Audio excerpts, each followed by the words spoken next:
কচু শাক খেতে খেতে কোন দিন না পেট থেকে কচু গাছ বের হয়ে যায়। আর ভালো লাগে না এই শাক পাতা খেয়ে থাকতে। বিধাতা যে কবে মুখ তুলে চাইবেন একটু।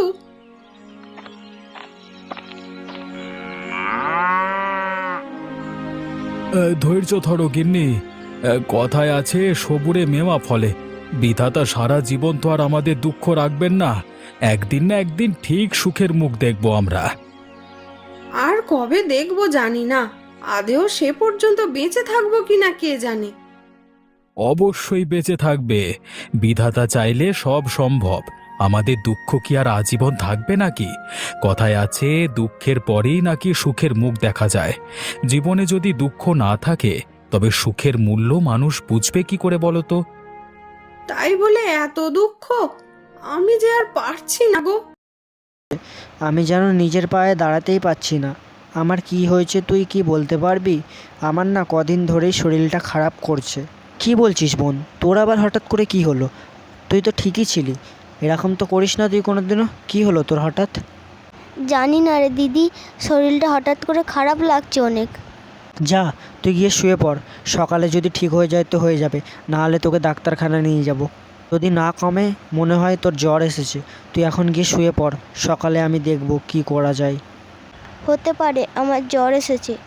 ডাক্তারবাবুকে যে ডেকে আনবো সেই সামর্থ্যটাও আমার নেই। তুই এখন শুয়ে পড়, দেখা যাক সকালে কি করা যায়। কি করে যে কি করি বলতো?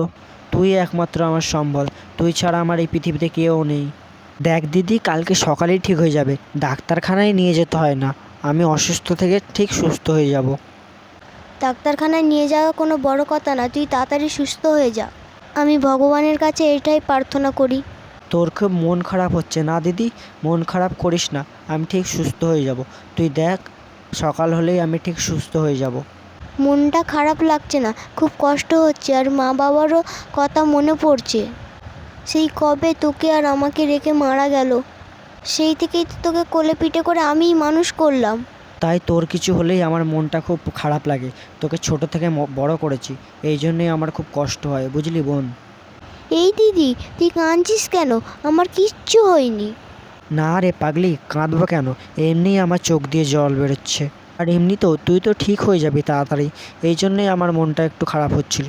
এখন ঠিক আছে, তুই কোনো চিন্তা করিস না। হ্যাঁ, আমি তো চিন্তা করছি না। আমি সুস্থ হয়ে গেলে তোকে আর কোনো কষ্ট দেবো না, ঠিক আছে দিদি? দেখবি আমি বড় হয়ে তোর জন্য অনেক টাকা টাকা জোগাড় করে আনবো। তখন আর আমাদের এত কষ্ট হবে। আর বলো না, সংসারের ঝামেলা নিয়ে আর পাচ্ছি না। কেন, কি হয়েছে তোমার সংসারে? তোমার সংসারে কি ঝামেলা হয়েছে নাকি? তুমি তো আর বিয়ে করোনি, তুমি আর বউয়ের ঝামেলা বুঝবে না। সংসারে কি জ্বালা এটা একমাত্র যারা বিয়ে করেছে তারাই বুঝতে পারবে। দেখো, আমি সংসার না করতে পারি, কিন্তু সাত ঘাটের জল খাওয়া আমি, ঠিক আছে? তো আমাকে এইসব সংসারের কথা শোনাতে আসবে না একদম। আরে তোমার যদি কোনো সমস্যা থাকে আমাকে বলতে পারো, আমি এসব সমাধান করতে এক মুহূর্তে রাজি। তোমার কি কিছু সমস্যা আছে আমাকে বলতে পারো। আরে সেই জন্যই তো তোমাকে বলতে চাই এই কথাগুলো। কি হয়েছে খুলে বলো তো আমাকে, আমিও জানতে চাই তোমার সংসারে কি এত হয়েছে যে তুমি এত চিন্তিত। আরে কি বলবো, এত ঝামেলা টাকা নিয়ে, কাজ করছি তাও টাকা পাচ্ছি না। আমি আমার বউকে বললাম যে অবিনাশ বাবুর থেকে টাকাটা নিয়ে আসতে, কিন্তু আমার বউ কোনো কথাই শুনছে না, বলছে আমার দাদার থেকে টাকা নেওয়া যাবে না। সব মেয়েরা একরকমই হয়, বুঝলে তো? ওরা পুরুষদের কথা বোঝে না, ওরা সবসময় নিজের মতন চায়, তাই জন্যই তো আমার বিয়ে করতে ইচ্ছা করে না। এই অবস্থায় আমার কি করা কর্তব্য বলো তো? একটাই উপায় আছে, তুমি বউয়ের খাওয়া বন্ধ করে দাও। বউ যদি খাওয়া বন্ধ করে দেয় তাহলেই হবে, ওর দাদার থেকে টাকা নিয়ে এসে খাবে, একদম ঠিক করবে, এটাই একটা ভালো কাজ। আরে ঠিক বলেছো, এবার থেকে সোজা আঙুলে না ঘি বেরোলে ব্যয় করতে হবে, এটাই ওকে শাস্তি দেওয়া উচিত। একদম তুমি ঠিক বলেছো, তবেই বুঝবে ঠেলা, কত ধানে কত চাল। এবার থেকে আমি এই কাজটাই করব।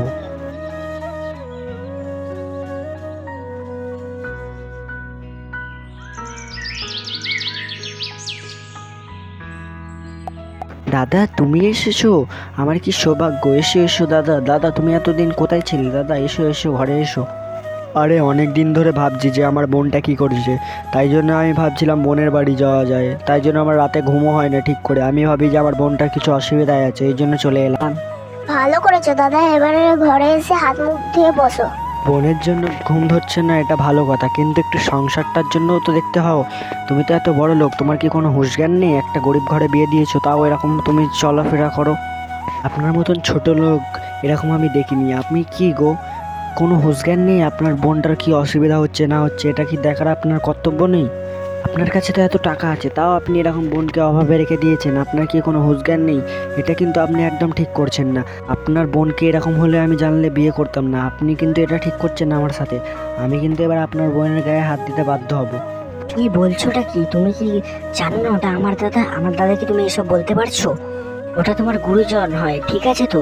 এই গুরুজনদের মাথায় মারি ছাটা। যে লোক বিপদে সাহায্য করতে পারে না সে আবার কিসের গুরুজন? টাকা থাকলে টাকা দিতে চায় না, এত কিপটে আমি বাবার জন্মেও দেখিনি তো। দেখো গোপাল, তুমি আমার সব থেকে বড় আত্মীয়।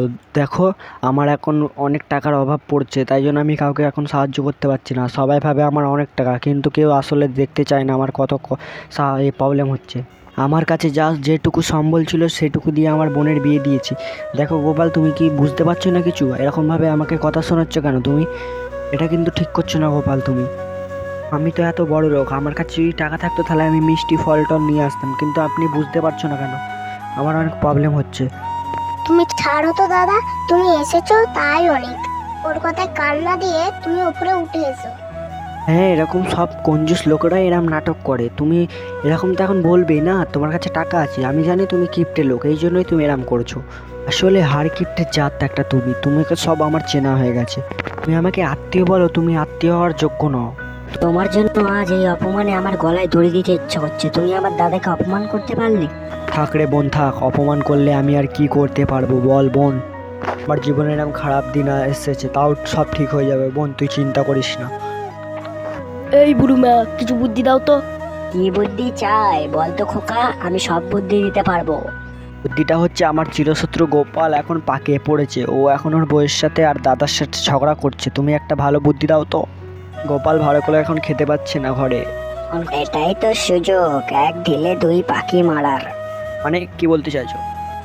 মানেটা হচ্ছে তোমার গোপাল আর অবিনাশ বাবুর এখন ঝামেলা শুরু হওয়ার সময় চলে এসেছে।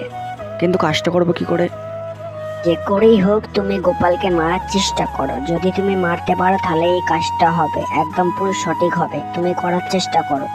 লতার অবস্থা খারাপ হওয়া মানে অবিনাশ বাবুও মরেই যাওয়া। তুমি এই কাজটা করতে পারলে তাহলে দুজনাই মরে যেতে পারে। এক দিলে ঢুই পাখি মারার চেষ্টা করো।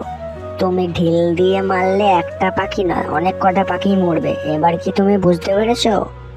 ঠিক বলেছো, গোপাল ব্যাচটাকে আমার সহ্য হয় না। ওকে বুদ্ধি দিয়েও আমি ভুল করেছি, এটাই আমার সুযোগ ওকে মারার। সেই সময় চলে এসছে ওকে শেষ করার, এটাই তোমার সুযোগ। এই সুযোগটা হাতছাড়া করলেই তুমি বিপদে পড়বে।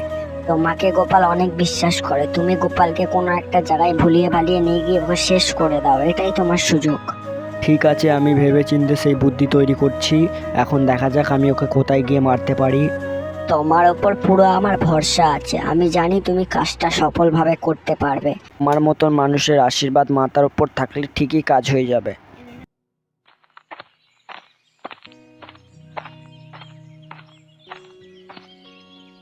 এই তোমার জন্য একটা বুদ্ধি ছিল ভাই। কি বুদ্ধি? বুদ্ধিটা যদি তুমি মানো তাহলে তোমার সংসারের সব দুঃখ দূর হয়ে যাবে। আমি তো সেটাই চাই, আমার সংসারে সব দুঃখ দূর হয়ে যাক। তুমি আমাকে যা বলবে আমি তাই করব।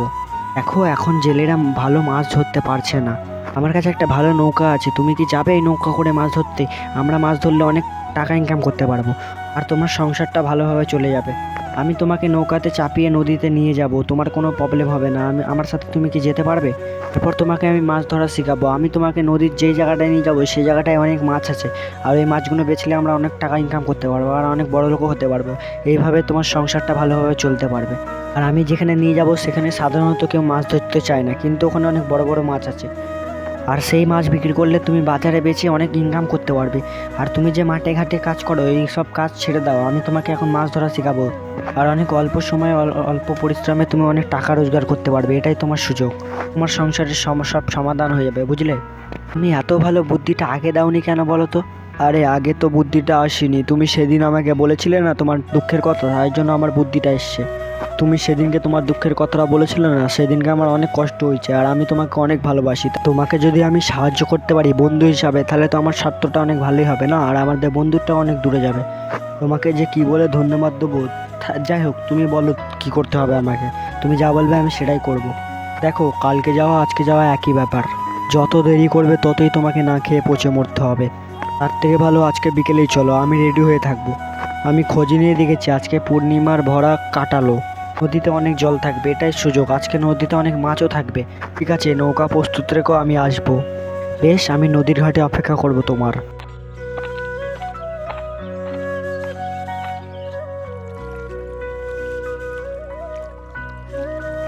আমরা কোথায় যাচ্ছি এত দূর নদীতে?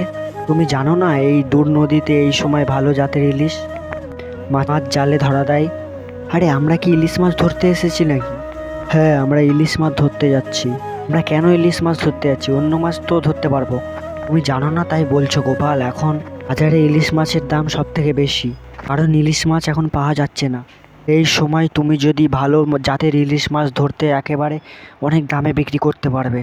তাহলে তুমি যদি বাজারে ইলিশ মাছ বেচতে পারো, তোমার থেকে সবাই ইলিশ মাছ কিনবে আর তুমি টাকাও পাবে। এই টাকা দিয়ে তোমার সংসারও ভালোভাবে চলবে। কিন্তু নৌকাটা এরকম টলমল করছে কেন? নৌকাটা তো এরকম টলমল করে না কেন? কারণ একেবারে তোমার মারার সময় এসে পড়েছে। এবার কি হবে? আমার তো খুব ভয় করছে। তুমি কেন এরমভাবে আমাকে নদীতে নিয়ে এলে?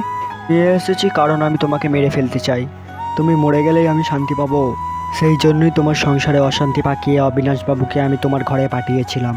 এবার তুমি কোথায় যাবে? এবার তো আমি তোমাকে পুরো মেরেই ফেলবো। বাঁচাও! আরে নৌকা যে উল্টে গেল, বাঁচাও! আমি তো মরে যাব, বাঁচাও! কেউ বাঁচাও! কেউ কি আছো? বাঁচাও, বাঁচাও! মরে যাও, মরে যাও, তবেই আমার শান্তি। ঢিচকি ঢিচকি! আমি যে এত স্রোতে সাঁতার কাটতে পারছি না, এবার আমি কি করব? আমি তো সাঁতারও পারি না। আরে আমি যে ডুবে যাচ্ছি, কেউ কি আছো? আমাকে বাঁচাও, বাঁচাও! আরে ওপরবালা, তোমার কি লীলা? আমি চেয়েছিলাম শুধু গোপাল বেটাকে মেরে ফেলতে, আর সেই কথা শুনে তুমি নদীতে এত স্রোত দিয়েছো। এই গোপাল বেটা চোখের সামনে কিরমভাবে ডুবে গেল। হি হি। মনে হয় গোপাল বেটা ভালো করে সাঁতার কাটতে পারতো না, এই জন্যই আরও তাড়াতাড়ি ডুবে গেল। কোনো সমস্যা নেই, আমি সাঁতরে গ্রামের দিকে চলে যাব আর সবাইকে গিয়ে বলবো গোপাল বেটা ডুবে গেছে। তো বন্ধুরা, তোমরা যদি পার্ট 2 দেখতে চাও গোপাল বেটার সাথে কি হয়েছিল, তো তোমরা ভিডিওটাকে লাইক করে কমেন্ট করে দাও। চলো আজকের মতন ভিডিওটা একটুখানি